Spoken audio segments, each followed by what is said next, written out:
जय हिंद दोस्तों। आइए हम देखते हैं ज्योग्राफी के पीवाईक्यू।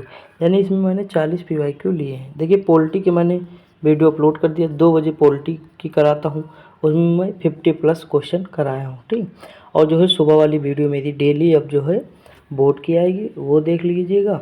और बाकी शाम को मैं ज्योग्राफी के या और जो अभी ज्योग्राफी के करा रहा हूँ, इसके बाद फिर जो है कोई दूसरी सब्जेक्ट उठाऊंगा, उसके पीवाईक्यू कराऊंगा। ठीक, इसे ये पता होता रहेगा आपको कि मतलब क्वेश्चन किस लेवल के आते हैं और कहाँ से आते हैं। तो शुरुआत करते हैं। देखिए इसमें ज्योग्राफी के जो है पहला क्वेश्चन दिया है ज्योग्राफी में कि प्राकृतिक रबड़ किस क्षेत्र की मुख्य उपज है। देखिए ये सारे क्वेश्चन आए हुए हैं, इसमें है दक्षिण पूर्वी एशिया। यानी जो हमारा दक्षिण पूर्वी एशिया है, जैसे थाईलैंड या मलेशिया, ये वाले क्षेत्र कौन है, तो ये प्राकृतिक रबड़ के भंडार हैं। मतलब यहाँ पर प्राकृतिक रबड़ सबसे ज़्यादा मात्रा में होती है। जैसे मलेशिया हो गया, तो ये सब देखेंगे आप कौन से होंगे, दक्षिण पूर्व एशिया के देश होंगे। ठीक, आगे बढ़ते हैं। अगला है विसुवियस ज्वालामुखी किस देश में स्थित है। तो देखिए विसुवियस ज्वालामुखी कहाँ है, तो इटली में है। कहाँ है, इटली में है, याद रखिएगा। अगला क्वेश्चन है कि यदि पृथ्वी का अक्ष इसकी कक्षा से समतल के अनुलंब होता है तो निम्नलिखित में से क्या एक घटित नहीं हुआ होता है। मतलब क्या एक चीज़ घटित नहीं होगा, तो देखिए उत्तरी ध्रुव हमेशा अंधेरे में रहेगा, ये चीज़ घटित नहीं होगा। ठीक, बाकी सारी घटनाएं घटित होंगी जितनी इसमें दी हुई है। अगला क्वेश्चन है कि विश्व में सर्वाधिक कागज़ तैयार करने वाला देश कनाडा किस प्राकृतिक प्रदेश में स्थित है। तो देखिए कनाडा सभी को पता है कि टाइगा प्रदेश है। कौन सा है, टाइगा। ये मैंने बताया भी था आपको कि टाइगा और टुंड्रा जो है, अच्छा मतलब जैसे जैसे हम ऊपर बढ़ेंगे, जैसे जैसे नीचे आएंगे, जैसे ये हमारा ग्लोब है, तो टुंड्रा और टाइगा यही वाला जो क्षेत्र होगा, यहाँ पे टाइगा और टुंड्रा पाया जाएगा, और कनाडा भी इसी क्षेत्र में आता है। आगे बढ़ते हैं। अगला है स्कैंडिनेविया के देश उच्च अक्षांशों में स्थित हैं। समान अक्षांशों में स्थित देशों के भूभाग जाड़े में बर्फ में जम जाते हैं। नॉर्वे के तट पर स्थित बंदरगाह नहीं जमते हैं, इसका कारण क्या है। तो देखिए ये चीज़ सही है कि जो नॉर्वे, स्वीडन और फिनलैंड जो देश हैं, जैसे यहाँ नॉर्वे है, फिर स्वीडन है, फिनलैंड है, ये सारे जो है उच्च अक्षांशीय देश हैं। यानी सबसे 90 डिग्री के मतलब आसपास रहते हैं। ये 66.5 को भी क्रॉस करते हैं और ये मतलब जमते नहीं हैं। इनका कारण क्या है कि यहाँ के जो बंदरगाह हैं वो जमते क्यों नहीं हैं। जैसे नॉर्वे का जो बंदरगाह है यहाँ पे, वो जमता क्यों नहीं है, तो इसका एक रीज़न है कि जो गर्म जलधारा होती है ना हमारी गल्फ ऑफ स्ट्रीम, वो यहाँ पे प्रवाहित होती रहती है, इसीलिए यूरोप जो है कभी जमता नहीं है। समझ में कि नहीं। बाकी और भी देखोगे आप अटलांटिक में जाके, तो वहाँ बर्फ़ जमी रहती है। रसिया में भी बर्फ़ जमी रहती है, लेकिन वहाँ पे बर्फ़ नहीं जमती। इसका कारण है कि उत्तरी अंध महासागरीय गर्म जलधारा इस तट पर बहती है, इसका यही कारण है। ठीक, आगे बढ़ते हैं। अगला क्वेश्चन है कि कौन सी जल संयोजी यूरोप को अफ्रीका से पृथक करती है। तो मैंने बताया था कि जैसे मान लीजिए ये यहाँ पे स्पेन था, उसके बाद यहाँ पे यूरोप था। ठीक, मान लीजिए ये यूरोप, तो ये कौन सी जलधारा है, ये मतलब कौन सी है, तो ये जिब्राल्टर की जल संधि है जो दोनों को अलग करती है। ठीक, तो कौन सी हो जाएगी, जिब्राल्टर की जल संधि। अगला है भूमध्य मतलब भूकंप के अध्ययन को क्या कहते हैं। तो भूकंप के अध्ययन को कहते हैं सिस्मोलॉजी। क्या कहते हैं, सिस्मोलॉजी कहते हैं। आगे बढ़ते हैं। अगला क्वेश्चन है विज्ञान के अनुसार निम्नलिखित में से कौन सा एक कथन असत्य है। तो देखिए असत्य कौन सा कथन है, तो इसमें देखिए मतलब पहला दिया है कि कार्बोनीफेरस युग में विश्व के सभी महाद्वीप आपस में जुड़े थे, जिन्हें उन्होंने पेंजिया कहा। ये चीज़ सही है। अगला है कि पेंजिया टेथिस सागर नामक महासागर से घिरा था, ये गलत है इनका। अगला है कि उत्तरी अमेरिका, यूरोप आदि अंगारालैंड के भाग, ये सही है। अंटार्कटिका गोंडवाना का हिस्सा है, ये सही है। लेकिन ये दूसरा जो है गलत है। ठीक, आगे बढ़ते हैं। अगला है मोहो स्केल से निम्नलिखित में से किसका मापन किया जाता है। देखिए यहाँ मोहो होगा या मोह लिखा है, तो देखिए मोहो जो है हमेशा अगर चट्टान आपको ऑप्शन में दिखे तो लगा दीजिएगा। तो देखिए चट्टान की कठोरता से है, ऑप्शन नंबर क्या हो जाएगा, डी हो जाएगा, याद रखिएगा। अगला क्वेश्चन है कि विश्व में सबसे पहले नाइट्रेट की प्राप्ति निम्नलिखित में से किस स्थान से हुई है। तो देखिए सबसे पहले जो नाइट्रेट है ना, वो कहाँ से मिला है, तो चिली से मिला है। कहाँ से, चिली से मिला है। अगला क्वेश्चन है कि सार्गेसो सागर अवस्थित है। सार्गेसो सागर जो अवस्थित है, तो उत्तरी अटलांटिक महासागर में स्थित है। आपने देखा होगा कि ऊपर जो है यूरोप और इधर मान लीजिए इधर जो है उत्तरी अमेरिका है, इधर यूरोप वाला क्षेत्र है। यहीं पर जो यहाँ पे बीच में क्या है, तो सार्गेसो सागर है, छोटा सा। ठीक, आगे बढ़ते हैं। अगला क्वेश्चन है कि निम्नलिखित में से कौन सुमेलित नहीं है। तो देखिए इसमें से सुमेलित कौन सा नहीं, तो सौर विकिरण की मात्रा क्रोनोमीटर जो दिया है ये गलत है। ठीक, आगे बढ़ते हैं। अगला है कि कौन सा देश पहले न्यू ग्रेनेडा के नाम से जाना जाता था। तो ये जो है कोलंबिया है। कौन सा देश है? कोलंबिया है। और मैंने जो है उत्तरी अमेरिका के मतलब सॉरी दक्षिणी अमेरिका के सारे 13 देश मैंने अच्छे से डिस्कस किया था, और उसमें बताया था कोलंबिया और पनामा आपस में जुड़े हुए हैं और इनको अलग कौन करता है, तो पनामा की जो नहर है ना वो अलग करती है। समझ में नहीं? तो ये चीज़ आप जानते रहिए। अगला है कि सूर्य के गिर्द परिक्रमा में निम्नलिखित में से कौन सा ग्रह अधिकतम समय लेता है। ये वीडियो मैंने बोर्ड पे बताई थी, वो बहुत ही अच्छे से मैंने डिस्कस किया था। इसमें बताया था कि जैसे मान लीजिए ये हमारा सूर्य है, तो यहाँ पे बुध शुक्र पृथ्वी मंगल, उसके बाद बृहस्पति शनि अरुण वरुण। तो दूरी जैसे जैसे बढ़ेगी उनका चक्कर लगाने का समय भी बढ़ता जाएगा सूर्य का। भाई जो पास में होगा सूर्य का जल्दी चक्कर लगाएगा, तो जो सबसे दूर होगा, तो ऑप्शन में देख लीजिए कि सबसे दूर कौन सा है।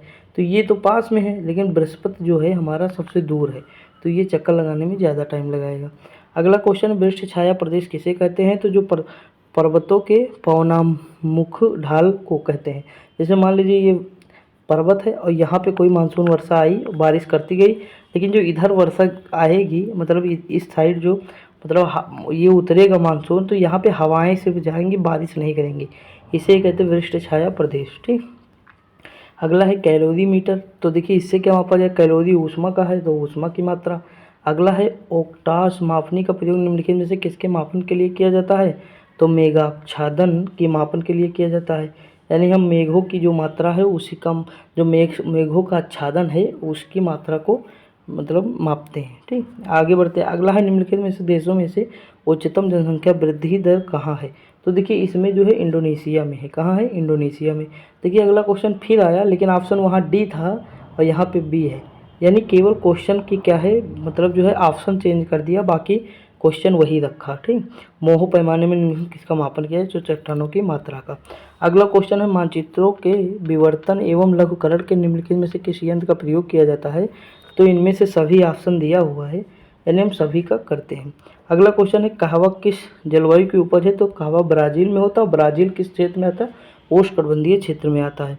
अगला है निम्नलिखित में से कौन परतदार चट्टान नहीं है। तो जो स्लेट है ना ये परतदार चट्टान नहीं है। ठीक, आगे बढ़ते हैं। अगला क्वेश्चन है कि कौन सा बंदरगाह यूरोपोर्ट कहलाता है।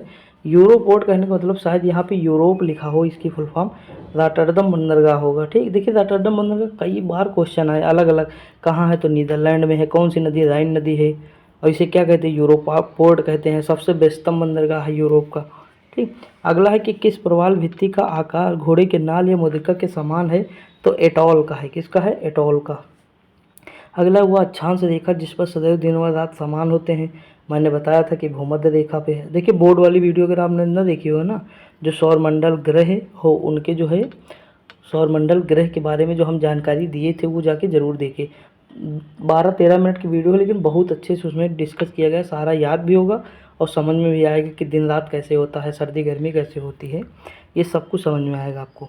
अगला है कि वान थ्यूनेन ने अपने कृषि अवस्थित सिद्धांत में केंद्र के चारों ओर कितनी पेटियों की संख्या बताई है। तो 6। कितनी?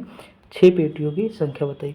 अगला है निम्नलिखित में से कौन सुमेलित नहीं है। तो इसमें से जो है कौन सा सुमेलित नहीं है, तो इसका ऑप्शन हो जाएगा कि पदार्थों की जो शीतलता दिया है एक्टिनोमीटर, ये सुमेलित नहीं है। अगला क्वेश्चन है व्यापारिक स्तर पर की जाने वाली मछली पालन की प्रक्रिया कहलाती है। मछली को मैंने कहा था कि पीस के हम बनाएंगे, यानी पीसी कल्चर। याद करने का ट्रिक, विटीकल्चर गेहूं मतलब अंगूर से संबंधित है विटीकल्चर। अगला है कि विषुवतीय प्रदेश में समानतः कौन सा मेघ देखने को मिलता है। तो कपासी वर्षा। कौन सा? कपासी वर्षा। अगला है सर्वाधिक संख्या में स्थल रुद्र देश किस महाद्वीप में है।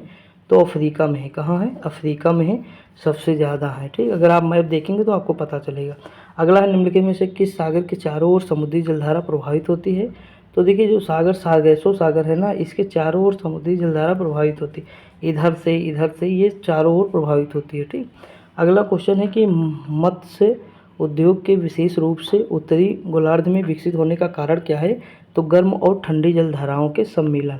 ठीक, जब ये दोनों जहाँ मिलती हैं गर्म और ठंडी जलधाराएं, वहाँ पे मछली अधिक मात्रा में उत्पादित होती है, क्योंकि वहाँ जो इनके खाने लायक जो भोजन होता है प्लैंकटन जिसे कहते हैं, वो बड़ी मात्रा में पैदा होता है और मछलियाँ वहाँ पे सबसे ज़्यादा मात्रा में पाई जाती हैं। ठीक, अगला क्वेश्चन है कि विश्व का सबसे बड़ा यूरेनियम तो कजाकिस्तान उत्पादित करता है। अगला है कि संयुक्त राज्य अमेरिका के पूर्वी तटीय भाग और पश्चिमी यूरोप के मध्य कौन सी समुद्री जल मार्ग संपर्क स्थापित करता है? तो उत्तरी अटलांटिक सामुद्रिक जलमार्ग। मैंने अभी ऊपर डिस्कस किया था कि मान लीजिए ये हमारा जो है ये है उत्तरी अमेरिका और यहाँ पे यूरोप है, तो ये कौन सा क्षेत्र होगा? तो ये हमारा होगा उत्तरी अटलांटिक। अगला है कि निम्नलिखित में से किस वन को बोरियल वन के नाम से जाना जाता है? तो इसमें जो शंकुधारी वन है इसे ही बोरियल वन के नाम से जाना जाता है। अगला है कि अर्जेंटीना के पंपास क्षेत्र में उरुग्वे की ओर प्रचंड वेग से चलने वाली ठंडी हवाओं को क्या कहते हैं? तो देखिए अर्जेंटीना में कौन सा घास का मैदान है? अर्जेंट में पंप करेंगे यानी पंपाज हो जाएगा। और दूसरी चीज़ है कि पंप है तो पंप इसमें भी कोई होना चाहिए तो पंपीरा हो जाएगा, यानी ऑप्शन नंबर बी हो जाएगा। अगला है कि कोयला की कौन सी किस्म भूरा कोयला कहलाती है? तो लिग्नाइट कहलाती है। कौन सी? लिग्नाइट। अगला है कि सूर्य ग्रहण होता है कब? तो देखिए सूर्य ग्रहण हमेशा अमावस्या को होता है और होता है जब चंद्रमा बीच में आ जाता है। पृथ्वी और सूर्य के मध्य जब चंद्रमा आ जाए तो चंद्रमा पूरी तरह से स्पष्ट दिखाई नहीं देता है।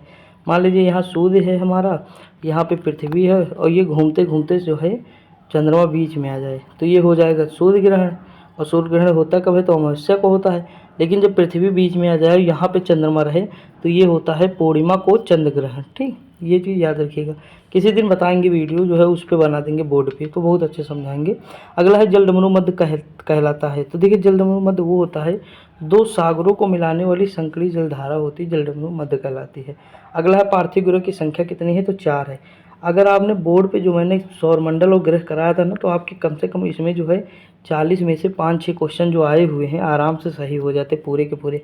उसमें मैंने बताया था कि पार्थिव ग्रह चट्टानी ग्रह किसे कहते हैं? तो जो सूर्य के पास से 4 ग्रह हैं, बुध, शुक्र, पृथ्वी, मंगल, ये जो 4 ग्रह हैं ये पार्थिव ग्रह हैं। इसके आगे जो है वो बाह्य ग्रह हैं या इन्हें कहते हैं गैसीय ग्रह। ये चीज़ मैंने डिस्कस किया था। ठीक, तो दोस्तों देखिए इसमें 40 क्वेश्चन थे, हम आराम से डिस्कस कर लिए हैं। पॉलिटी करा ही रहा हूँ, आराम से उसे देखते जाइए और एंजॉय करते रहिए। बोर्ड की भी क्लास लेते रहिए। मिलते हैं अगली वीडियो में, तब तक के लिए जय हिंद।